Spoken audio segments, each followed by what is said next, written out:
Chapter 2 Mr. Fox. On a hill above the valley there was a wood. In the wood there was a huge tree. Under the tree there was a hole. In the hole lived Mr. Fox and Mrs. Fox and their 4 small foxes. Every evening, as soon as it got dark, Mr. Fox would say to Mrs. Fox, "Well, my darling, what shall it be this time? A plum chicken from Buggis, a duck or a goose from Boone's, or a nice turkey from Bean?" And when Mrs. Fox had told him what she wanted, Mr. Fox would creep down into the valley in the darkness of the night and help himself. Buggis and Boones and Bean knew very well what was going on, and it made them wild with rage.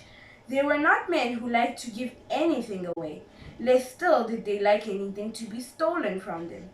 So every night each of them would take his shotgun and hide in a dark place somewhere on his own farm, hoping to catch the robber. But Mr. Fox was too clever for them.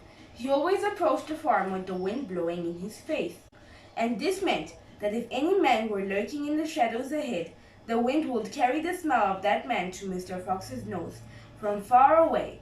Thus, if Mr. Buggis was hiding behind his chicken house number 1, Mr. Fox would smell him out from 50 yards off and quickly change direction, heading for chicken house number 4 at the other end of the farm. "Dang a blast, that lousy beast!" cried Buggis. "I'd like to rip his guts off," said Boones.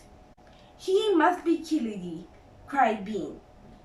"But how?" said Buggis. "How on earth can we catch that bligger?" Bean picked his nose delicately with a long finger. "I have a plan," he said. "You've never had a decent plan yet," said Boones. "Shut up and listen," said Bean. "Tomorrow nighty we will all hide just outside the hole where the foxy lives.